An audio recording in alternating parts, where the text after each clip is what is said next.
Abra sua Bíblia então no Salmo 19, nós vamos ler os 4 primeiros versículos desse Salmo. Salmo 19.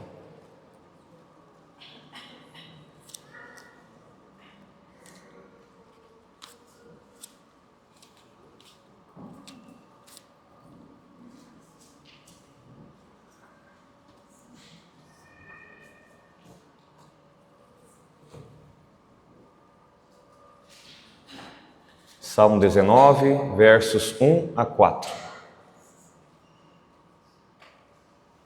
A palavra do Senhor diz assim: Os céus proclamam a glória de Deus e o firmamento anuncia as obras das suas mãos.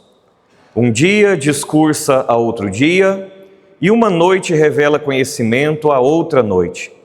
Não há linguagem, nem há palavras, e deles não se ouve nenhum som. No entanto, por toda a terra se faz ouvir a sua voz e as suas palavras até aos confins do mundo. Aí pôs uma tenda para o sol. Senhor, bendito seja o teu glorioso nome. Conforme diz o salmista, nós também expressamos nessa manhã: alegrei-me quando me disseram, vamos à casa do Senhor. Que satisfação gloriosa inunda os nossos corações ao estarmos, Senhor, na Tua presença nessa manhã. Obrigado porque ao descortinar de uma nova semana à nossa frente, nós sabemos quem verdadeiramente está à nossa frente, quem está acima de nós, quem é que nos guarda por trás e por diante. Obrigado pela Tua presença, pela Tua proteção, pela Tua bênção. Senhor, obrigado por essa oportunidade de, nesse momento, ouvirmos o Senhor falar conosco, nessa série de mensagens que tem, ó Deus, impactado os nossos corações, porque a palavra do Senhor é viva, é poderosa e é transformadora. Que nessa manhã, Senhor, nós possamos ouvir a voz do Senhor. Nós queremos ouvir a voz do Senhor. Que nessa manhã, Senhor, a palavra do Senhor possa moldar e mudar os nossos corações em direção ao centro da vontade do Senhor. Abençoe as nossas vidas, Pai. Cuida de nós. Dá-nos um coração desejoso por viver os ensinos, a palavra, a vontade do Senhor. Obrigado, Senhor, por esses irmãos, por essa igreja, por essa comunidade de fé, salva pelo sangue do Cordeiro Jesus. Que o Espírito Santo do Senhor, Deus, nessa manhã, edifique a Tua igreja, em nome de Jesus. Amém. Amém. Meus irmãos, nós estamos trazendo nessa série o pano de fundo da missão espacial Artemis II, onde o homem, mais uma vez, parte em direção ao espaço, orbita a Lua, busca ir cada vez mais longe, avançar cada vez mais, tecnologia embarcada, bilhões investidos. Então não é só uma viagem espacial, é a humanidade dizendo, nós estamos prontos para irmos mais longe, nós estamos prontos para avançar mais e mais e mais. E é isso que essa missão reacendeu no coração do ser humano. O ser humano tem esse desejo ardente de explorar, esse desejo ardente de descobrir mais, esse desejo ardente de ir cada vez além, cada vez mais longe. Então o que essa missão mostrou para nós, irmãos, é que a humanidade agora tem telescópios mais poderosos, a humanidade agora tem imagens muito mais detalhadas do universo, nós agora temos condições de avançarmos ainda mais em viagens espaciais cada vez mais ousadas. Já é possível um cidadão comum poder comprar sua viagem espacial e assim ter essa experiência de sair do planeta em direção a outras partes da galáxia. O ponto, queridos, é que quanto mais o homem olha para o céu, mais ele percebe o quanto o universo é imenso. Se você puder, tira um tempinho essa semana, pesquisa um pouco das entrevistas dos astronautas. Tem crente lá no meio, tem gente falando da palavra de Deus lá, tem gente deslumbrada ao estar a quilômetros, milhares de quilômetros de distância da Terra e dizer, não se via mais nada, a não ser aquele belo planeta iluminado, diferente de todo o resto. Meus irmãos, aqui nós precisamos fazer uma pergunta que é central para nós, então. O que o céu está dizendo para nós? À medida que o homem explora o espaço, à medida que o homem vai cada vez mais longe, à medida que o homem avança, essa é a pergunta. Quanto mais o ser humano olha, observa, a pergunta tem que ser essa: o que o céu está dizendo para nós? A nossa geração, irmãos, é uma geração extremamente mista, eclética, no que diz respeito à sua própria existência. Provavelmente você convive com gente, trabalha com gente, se relaciona com gente das mais diversas formas de enxergar a vida, o universo e a sua própria existência. Então algumas pessoas olham para o universo e dizem: não, isso aqui é mera obra do acaso. Isso aqui é porque um dia deu uma explosão e essa explosão veio do nada e o nada foi virando tudo. Então foi uma situação meramente casual. Outros vão dizer: não, mas isso aí é ciência. A ciência vai explicar os elementos químicos, a ciência vai explicar os movimentos, a física. Outros vão dizer que não sei, não quero saber, tem raiva de quem sabe, está aí. Para que eu vou ficar pensando nessas coisas? Eles simplesmente então ignoram a realidade das coisas, a realidade dos fatos e a própria existência muitas vezes. Mas, queridos, a Bíblia afirma algo completamente diferente. O universo não está em silêncio. O universo não está calado, o céu está falando. O que o texto que nós lemos aqui nos revelou é que a própria criação está pregando a respeito do Criador. O simples fato de você olhar para a criação e observar a criação, seja pisando em solo firme, ou seja do espaço olhando para tudo isso, existe um Criador. Existe uma mente inteligente, existe um arquiteto, existe alguém antes, por cima e atrás de tudo isso. Então o Salmo 19, irmãos, ele nos convida a ouvir essa mensagem. A mensagem que o universo está pregando.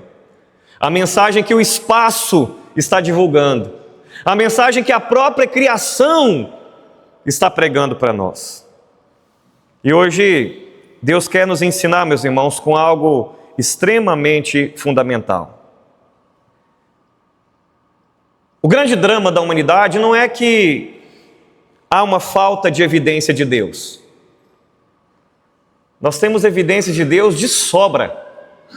Quando eu olho daqui para aí, sobram evidências a respeito da criação de Deus, ou da existência de Deus. A criação de Deus revela a sua própria existência. Então o problema não é falta de evidência que Deus existe. Sabe qual que é o problema, irmãos? É a falta de atenção à voz desse Deus existente. Não é que não hajam provas de que Ele exista. Sim, existem muitas evidências e provas da sua existência. O que falta mesmo é o desejo de ouvir a voz desse Deus. Então o que o salmista mostra para nós aqui é algo extremamente precioso. Você precisa entender que o livro dos Salmos é um grande compêndio que reúne então essas orações, essas reflexões ou esses cânticos. É por isso que a gente fala livro dos Salmos. Então quando eu vou ler o Salmo 23, ele não está no plural, porque ele é um salmo só. Então eu vou dizer: irmãos, abram a Bíblia no Salmo 23. Ou então a gente tem que dizer assim: abra sua Bíblia no livro dos Salmos, porque ali há um composto de muitos salmos, onde existem muitos autores, inclusive Moisés tem um salmo. O salmo mais antigo escrito é o Salmo de Moisés, que não está no Salmo 1, ele está lá no Salmo 90. Mas o maior, ou mais conhecido, ou mais presente nesse livro dos Salmos, sem dúvida, é o rei Davi. E esse Salmo 19 é um dos seus salmos.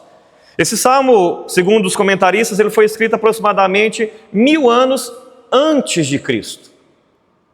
Se pela cronologia nós estamos aí cerca de 2000 anos depois de Cristo, o texto que nós acabamos de ler aqui é um texto milenar, que data de cerca de 3000 anos de existência. Nós não estamos falando de 2 semanas atrás, quando o homem subiu ao universo, subiu ao espaço e observou o universo. Nós estamos falando de uma observação de 3000 anos atrás. Então o propósito, queridos, do livro dos Salmos é expressar adoração, que é o que acontece aqui nesse salmo, Ou talvez seja expressar lamento. Tantos salmos, os salmistas estão lamentando, clamando diante do Senhor. Outros, muitas vezes, são reflexões teológicas a respeito de Deus, da vida, da própria existência. Mas o Salmo 19, nós podemos afirmar que é um dos mais belos salmos a respeito da revelação do Criador. Existe um Criador e esse Criador se revelou a nós. E o Salmo 19 é uma bela expressão poética a respeito disso. Por isso o gênero literário desse livro é poesia hebraica, que é uma das mais lindas linguagens, construções gramaticais de todo o compêndio histórico da linguagem do ser humano. Então esse salmo está basicamente dividido em duas partes, que é o que você tem em tela aí. A primeira parte vai do verso 1 ao verso 6, e ele trata da revelação geral. Ou seja, existe um Criador e esse Criador se revelou. E o salmista está dizendo que primeiramente esse Criador se revelou por meio da criação. Nossa geração, nossa cultura chama de natureza. A natureza revela que há um Criador. É o que ele está dizendo do verso 1 ao verso 6. Depois, a segunda metade desse salmo, até o final, o salmista fala da revelação especial. E o que é a revelação especial? A Bíblia, a palavra de Deus.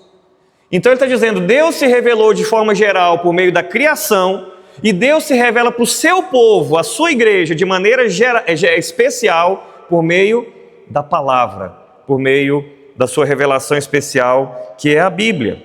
Mas hoje o nosso foco aqui, irmãos, vai ficar nessa primeira parte, mais especificamente do verso 1 ao verso 4. Então, o salmo ele começa aqui com a criação, e depois ele aponta para a palavra. Perceba que na criação Deus usa a palavra, disse Deus, haja luz e houve luz. Bem como também na revelação para o seu povo, a revelação especial, Deus usa palavra. O Espírito Santo inspira homens santos para que possam registrar a santa vontade de Deus. E óbvio, na cruz, na redenção, a palavra assume forma humana, o verbo, a palavra se fez carne e habitou entre nós. O próprio Senhor Jesus é a palavra encarnada. Então a lógica desse salmo, irmãos, aqui é muito clara. Deus ele fala na criação e Deus ele fala nas Escrituras. Pastor, mas o indivíduo que nunca teve acesso à Bíblia, como é que ele vai conhecer a respeito de Deus? Como é que ele vai conhecer a respeito da existência de um Criador? Paulo fala isso lá em Romanos. No início da carta de Romanos. Que Deus se revelou nas coisas que podem ser conhecidas, ou seja, por meio da criação. Por isso tais homens se tornaram indesculpáveis. É o que diz o apóstolo Paulo. Porque inculcando-se por sábios, tornaram-se loucos. É o que ele vai dizer ali. Portanto, irmãos, a ideia central dessa nossa reflexão, desses 4 versículos dessa manhã, é a seguinte. Deus revela sua glória de forma clara e contínua através da criação. Eu vou repetir. Deus revela sua glória de forma clara e contínua através da criação, tornando o homem responsável diante dele. Ah, mas a pessoa não glorificou a Deus, não buscou a Deus porque ela não sabia que Deus existia. A criação revela Deus, portanto o homem se torna responsável diante dessa revelação. É isso aqui que o texto fala para nós. Então esse texto aqui, irmãos, nos apresenta 2 evidências incontestáveis do testemunho da criação a respeito de Deus. Ok? Os 4 versículos que nós lemos nos apresentam 2 evidências incontestáveis do testemunho da criação de Deus, ou seja, a criação de Deus testemunha da existência de Deus para nós. Quais são as evidências que a criação testemunha para nós? 2. A primeira, o texto diz que a criação declara a glória de Deus. Olha para a sua Bíblia mais uma vez, no verso 1. Os céus proclamam a glória de Deus, e o espaço, o firmamento, anuncia as obras das suas mãos. É isso que o salmista, divinamente inspirado pelo Espírito Santo, está dizendo. A natureza declara a glória de Deus. Então, 3 palavras aqui nesse primeiro versículo, irmãos, que são chave: proclamam, glória e firmamento. O significado da palavra hebraica aí, que foi traduzido por proclama, é literalmente anuncia. A criação anuncia, a criação narra, a criação declara. É essa a ideia, ou seja, a natureza está ativamente comunicando: há um Criador. Quando você olha para um cachorro, há um Criador. Quando você olha para um pássaro, há um Criador. Quando você olha para uma formiga, há um Criador. Quando você olha para uma planta, há um Criador. Quando você olha para o céu, quando você olha para o irmão que está do seu lado, é isso que a criação está dizendo, irmãos. Ela revela a glória de Deus. A palavra glória aqui é peso, majestade, grandeza.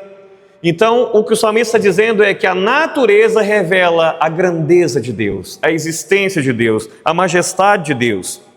E aí ele usa, dentro da poesia, faz agora um paralelo, trocando a ideia de criação para o firmamento, que é a criação também. E firmamento aqui é expansão, é o espaço, é tudo aquilo que está acima de nós. Eu sei que parece estranho, né? Porque para a gente a ideia de firmamento é onde a gente está firme, né? Firmamento então é a terra, não. O firmamento é o espaço. Olha lá na narrativa da criação, nos primeiros dias da criação, separação que Deus vai fazer. Então há primeiramente o firmamento, ou seja, a criação do espaço. Resumindo, irmãos, o salmista está dizendo para nós: o universo não é neutro. A criação não está em silêncio. O universo está apontando para Deus. A criação está gritando: existe um Criador. Então, toda a ordem, dia, noite, estações, primavera, outono, verão, inverno, chuva, calor, frio, seca, flores, frutos, tudo, a beleza da criação, a complexidade da própria existência, revela uma coisa, irmãos. O que ela revela?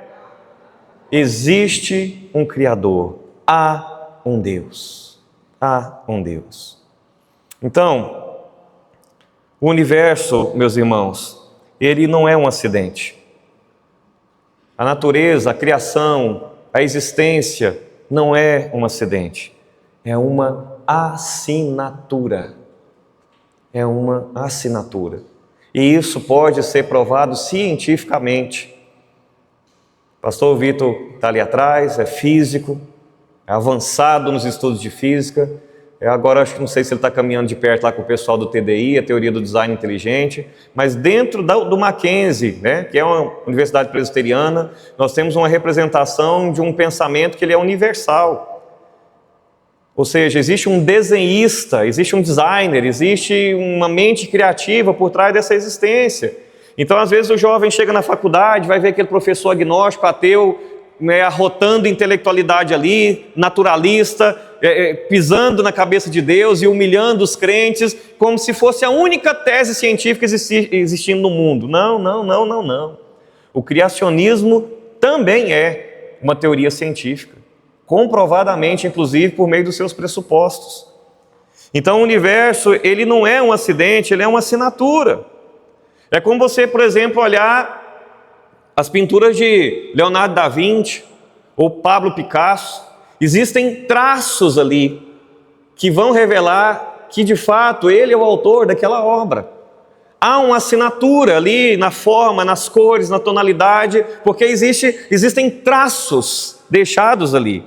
Da mesma forma, um engenheiro civil, quando você chega em Brasília, você vê ali as características, no caso um arquiteto como Oscar Niemeyer, você vê as características, os seus traços, das linhas, e você chega no Rio de Janeiro e você percebe as mesmas obras que ele fez, ou que ele rascunhou, e você chega em Belo Horizonte, você vê também aquilo que também nasce da sua caneta. Ou seja, o Criador, revela na criação os traços da sua personalidade, da sua existência, da sua mente criadora. É assim que Deus faz também.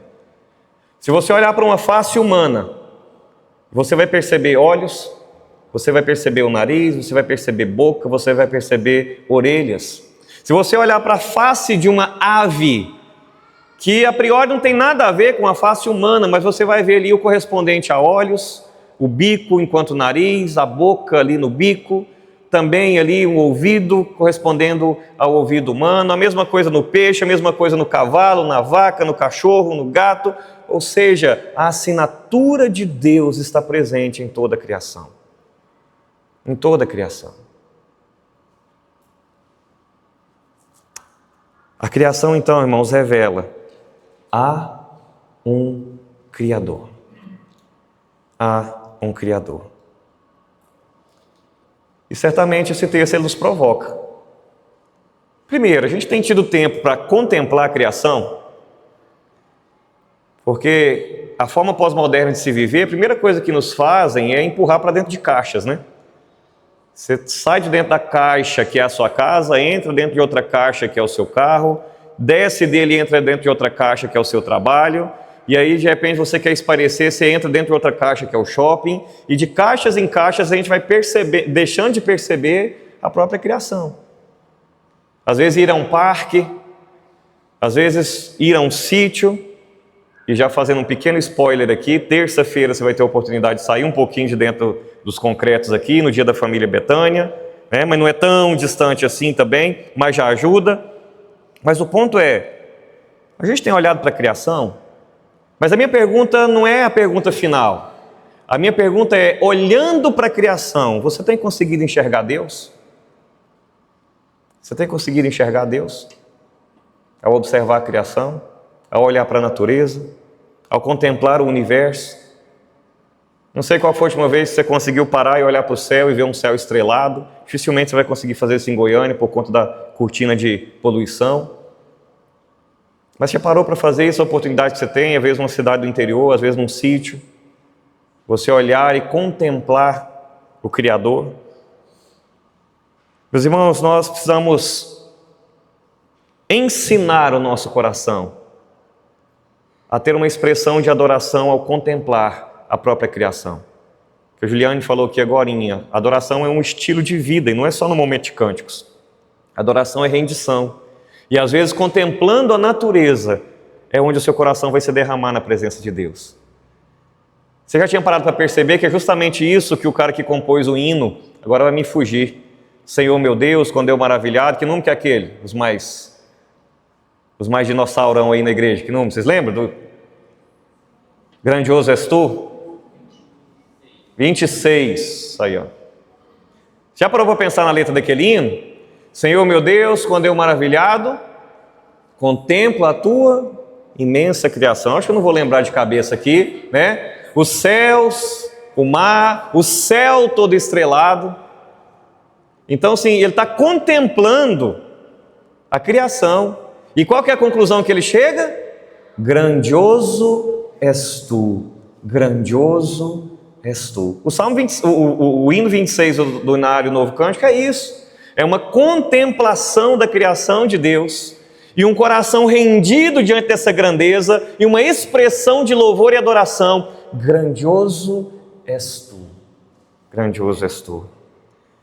Então, irmãos, para colocar isso em prática, desenvolva a disciplina de ter um coração adorador.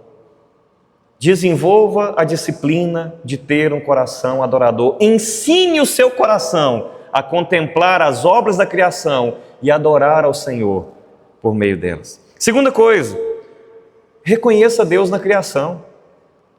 É por isso que a ética protestante, no que diz respeito à ecologia, à preservação, ela não é fundamentada nas ideologias que a gente vê por aí, ou nas filosofias que a gente vê por aí. Por que a gente tem que cuidar da criação, preservar a criação e proteger a criação, seja não jogando um papel de balinha na rua, seja evitando qualquer outro desgaste nesse sentido de destruição? Porque nós cremos, Deus criou e aquilo ali revela a glória de Deus. Então é por isso que o pensamento quanto à ecologia, quanto à questão da natureza, emana do nosso coração como uma expressão de adoração ao nosso Deus. Então, desenvolva um coração de adoração e reconheça Deus na criação diante dos seus olhos. A segunda e última evidência que a criação testemunha a respeito de Deus ao ser humano, irmãos, vai agora do verso 2 ao 4, que é quando o salmista nos mostra que a criação comunica continuamente.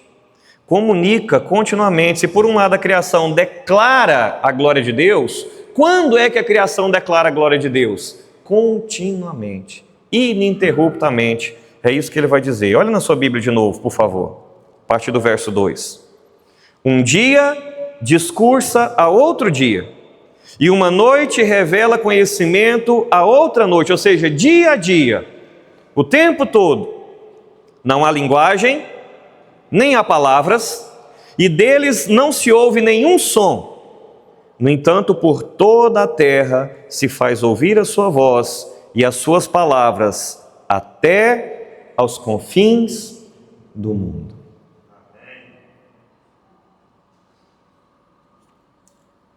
A ideia aqui de um dia anuncia outro dia, uma noite anuncia outra noite, irmãos, então é essa continuidade constante. E aí quando ele fala assim, não há linguagem, significa que não há uma comunicação verbal. Mas ao mesmo tempo há uma comunicação universal. Porque em qualquer lugar do mundo que você estiver, e de repente vai chegando o pôr do sol, você sabe que a noite está chegando. E vai acontecer isso de novo amanhã, e de novo amanhã, e o oposto também, a madrugada vai indo embora, e o sol vem chegando, você sabe que o dia está se aproximando, e vai acontecer isso amanhã, e depois de amanhã, e sucessivamente. Mas o que isso está dizendo nas entrelinhas? Há um Criador. Existe um Deus, sem palavras, sem som, mas uma mensagem muito clara, dia após dia, noite após noite, a criação não para de falar, há um Deus, há um Deus, dia após dia, Deus fala o tempo todo. Qual que é o problema, irmãos? O homem é que não escuta. Eu não sei se os irmãos têm conseguido observar, desde o ano passado eu tenho dado essa ênfase aqui. O estilo de vida pós-moderno, que muitos de nós temos abraçado, tem um grande potencial de sufocar a nossa espiritualidade. Porque às vezes o inimigo não está muito preocupado se você crê em Deus ou não, ou até se você vai na igreja no domingo ou não. Ele está preocupado se você vai ter tempo para contemplar, adorar e se render diante desse Deus. Porque se você estiver ocupado demais para olhar para o céu, ocupado demais para contemplar a criação, ocupado demais para ler a Bíblia, ocupado demais para evangelizar, para testemunhar, para discipular, esse vai ser o grande sucesso que ele vai alcançar. Então Deus está falando o tempo todo. O grande problema é o ser humano que não está tendo nem tempo para poder escutar Deus falar. Então é como se, irmãos, tivesse um outdoor gigante no céu. Gigante. Há um Deus. Está aí, estampado, diante dos nossos olhos. Há um Deus. Impossível não ver. Impossível não perceber. Mas se eu não estiver tendo tempo de olhar para lá, se eu estiver ocupado demais aqui nos meus afazeres, eu não vou ouvir. E se eu não ouvir, eu não vou viver. E se eu não viver, obviamente, eu vou morrer. Então o ponto aqui é, quando você olha para a sua vida, será que você tem entrado nessa dinâmica de estar tão ocupado, tão sem tempo, tão focado nos seus afazeres, que você tem deixado de ouvir a voz de Deus? Será que isso se aplica a você? Será que a sua vida tem refletido reconhecimento de que há um Criador ao contemplar a criação? Ou justamente por conta dessa agenda que nós assumimos, nós temos vivido uma vida de indiferença?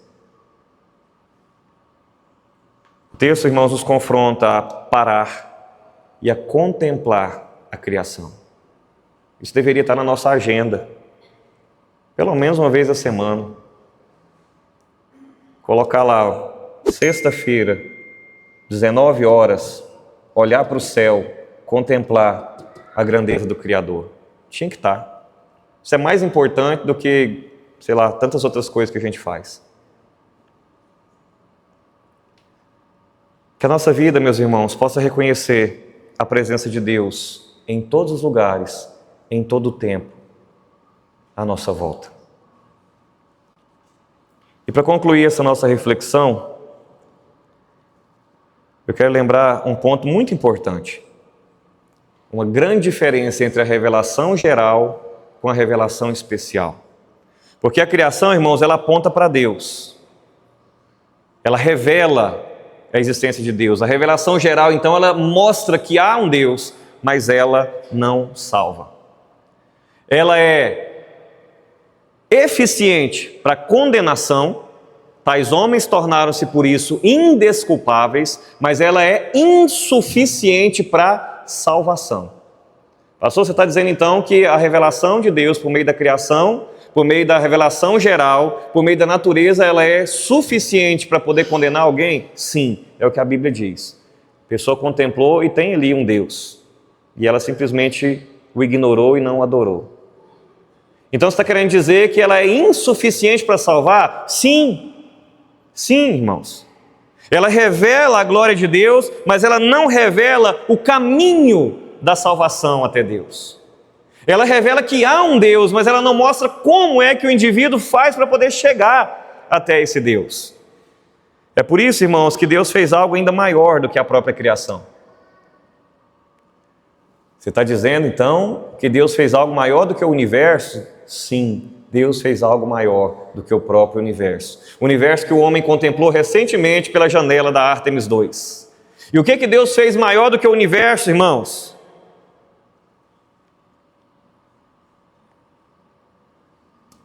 O Verbo, a palavra criadora do universo, se fez carne e habitou entre nós. Então ele não apenas falou por meio da criação, ele veio por meio de Cristo e falou por meio de Cristo. Esse é o ponto, irmãos, que a revelação especial de Deus se torna eficiente para a salvação de todo aquele que nele crê. O Verbo, a palavra criadora, se fez carne e habitou entre nós. Então o Deus que criou o universo é o Deus que entrou nesse universo. O Deus que criou todas as coisas é o Deus que se fez presente em Cristo, no centro de todas as coisas. O Deus que está acima das estrelas, irmãos. O Deus que está além do universo é o Deus que tabernaculou entre nós por meio de Cristo Jesus. Essa é a grande, o que eu posso dizer? É o grande trunfo que o povo de Deus tem. É o grande privilégio que nós temos. A criação nos mostrou que há um Deus. Cristo veio até nós e nos mostrou como ir até esse Deus. Eu sou o caminho, a verdade e a vida. Ninguém vai ao Pai se não for por mim. Foi o que disse o Senhor Jesus. De forma, irmãos, que o céu, ele está cheio da glória de Deus. Mas o coração do homem só se enche quando encontra Cristo. Às vezes o indivíduo vê na criação a glória de Deus, mas o seu coração só vai se achar completo, cheio, quando Cristo ocupar esse coração. Então, à luz do que nós ouvimos, irmãos, será que nós temos reconhecido Deus na criação? Temos tido tempo? Temos observado? Temos contemplado? Temos feito como o hino 26, temos parado para adorar a Deus diante de tudo aquilo que Ele criou? Ou nós estamos tão ocupados, tão sem tempo, tão agitados, que nós nem lembramos mais quando foi a última vez que nós tivemos condições de ver Deus em meio à criação? Hoje, irmãos, é dia de nós abrirmos os olhos. Porque essa palavra não é uma palavra para pesar sobre nós aquilo que nós temos deixado de fazer. Mas essa palavra é uma palavra para nos encorajar a voltar a fazer ou a começar a fazer aquilo que o próprio texto nos aponta como caminho a uma vida de adoração e rendição ao Senhor. Então que nessa manhã nós possamos tomar a decisão firme de contemplar a glória de Deus na criação. A olhar para a natureza e perceber em cada mínimo detalhe o designer inteligente presente ali. A mente criativa, o arquiteto de tudo aquilo. Que nós possamos, irmãos, então também reconhecer a nossa responsabilidade. Tanto em contemplar ao Senhor por meio da criação, quanto também a nossa responsabilidade de adorá-lo ao contemplar em meio à criação. Então, se você tem estado distante de Cristo, essa palavra é uma palavra de encorajamento. Volte hoje para o Senhor Jesus. A despeito de onde os seus passos têm te levado, as suas escolhas têm te levado, os seus caminhos têm te levado, volte hoje para o Senhor Jesus. Porque o céu, irmãos, está cheio da glória de Deus, mas o coração do homem só se enche quando ele encontra Cristo. Que nessa manhã o seu coração se encha da glória de Cristo. Vamos ficar em pé? Vamos orar?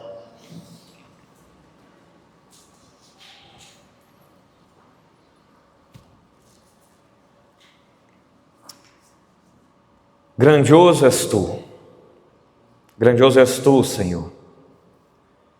Que a nossa alma possa cantar todos os dias, grandioso és tu. Ensina-nos, ó Deus, a te contemplar, a te admirar. Como tantas vezes fazemos observando os nossos filhos, como fazem casais apaixonados contemplando um ao outro. Que o Senhor, ó Deus, reacenda a chama do nosso coração em desejo pelo Senhor. Que possamos contemplar a Tua majestade, a Tua glória, a Tua grandeza. Que possamos contemplar, ó Deus, o Senhor todos os dias e nos render diante do Senhor. Como aqueles astronautas que tiveram o privilégio, Deus, de sair de órbita, olhar para a imensidão desse universo e assim poderem, ó Deus, contemplar e adorarem ao Senhor. Talvez, ó Deus, muitos de nós aqui, se não todos, jamais teremos a experiência de entrar numa nave espacial e sair da Terra a quilômetros, milhares de quilômetros de distância.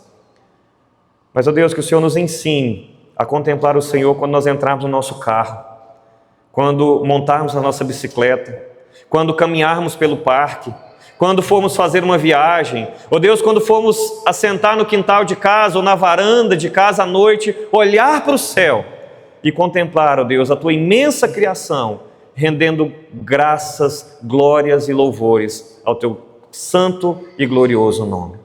Dai-nos um coração que Te adora, dai-nos um coração que se rende, dai-nos um coração que Te contempla, dai-nos um coração, ó Deus, que busca o Senhor. Que nessa manhã nós possamos encher o nosso coração da glória de Cristo. Que nessa manhã nós possamos nos voltar para o Senhor Jesus. Que nessa manhã nós possamos nos arrepender dos nossos pecados, confessar as nossas faltas e voltar, ó Deus, os nossos passos em direção ao Senhor e ao propósito que o Senhor tem nas nossas vidas. Abençoe, ó Deus, a nossa vida, a nossa família, a nossa igreja, para que nós possamos ser esse farol em meio a essa geração que paira na escuridão desse universo, cega, sem conseguir contemplar o propósito da vida, da existência, de onde nós viemos e para onde nós estamos indo. Que nós possamos ser não apenas aqueles que vivem, ó Deus, a maravilha dessa verdade, mas aqueles que proclamam a outros também a respeito dessas maravilhas. Em nome de Jesus.